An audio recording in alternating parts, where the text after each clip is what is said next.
Hey, my name is Greg, and I believe that states should be able to surrender their sovereignty and comply with humanitarian international law.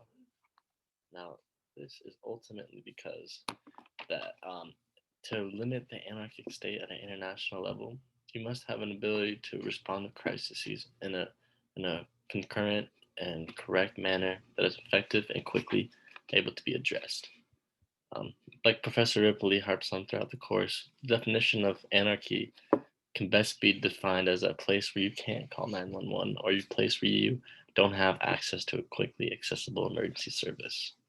So at a world stage where a lot of progressing countries are developing and have a quest for resources that has not been apparent at a grand stage in this time in American history yet, that's where you really need to kind of advance and progress this prevention of anarchy and develop a humanitarian international law that subsets the hierarchy of national law and national agendas.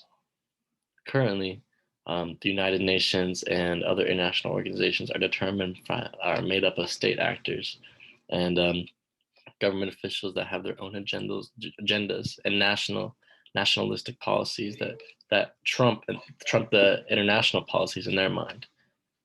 For example, like with the ICC, if like a country, right, Russia, for example, with Ukraine, if these policies, ICC is obviously actively engaging and researching all of the critiques on them, but they wouldn't be able to enforce any legislation because the Russian court does not accept the NATO's entrustment of the ICC. They don't trust their court system, so there's an influx in power, and the hierarchy doesn't work. And instead, there's ultimate stagnation and then with the world living in an ultimate anarchic effect. Still, these agencies, international organizations, do show their effectiveness as an independent state, a state that is not determined from any nationalistic agencies. With the Red Cross Association, humanitarian aid, that's still with Ukraine, that is still getting through. It's still a hot topic, something that is not being as fluent as it should be, but it's still there. It's still present, and these are because these agencies are not determined from any national agenda. Sure, they're made up of departments from national countries, but they're not required to be strictly representative of a country like United Nations would be. Um, and the fact that these countries are part of United Nations, even specific countries, the United States, often doesn't accept a lot of international agency law because they have their own domestic policies. We have our own domestic cases that we use to defend our jurisdiction. But this is ultimately hypocritical because you join the United Nations, you join NATO to be delegated upon, to be part of a unity, something that's bigger than your own nation state. And that's ultimately where the problem lands in the effectiveness of NATO and United Nations is that they are part of it, but they still hold their own legislation as the superior court in that regard. So, without a law of the land at international law, this power is contrasting. It's ineffective. To combat this, uh, disallowing individual government policy would be key to effective and communicative compromises that would better impact communities across the country, across the globe. I hope not just the country. Um, and while this is the ultimate problem with international organizations, there's still so many effective cases. There's still, even with European struggles as they are and international problems abroad, uh, like actual war problems. The United Nations, the international treaty organization, they're still concurrent and up to date on what's going on in terms of the world events by publicizing and reviewing comments and commitments. That's a study from University of Yale found that the United Nations studies the comments and commitments made by public addressors through with additional support from Red Cross Association, other humanitarian efforts to determine who is responsible for an issue, who would be receiving the consequences, and ultimately how would this compromise be resoluted.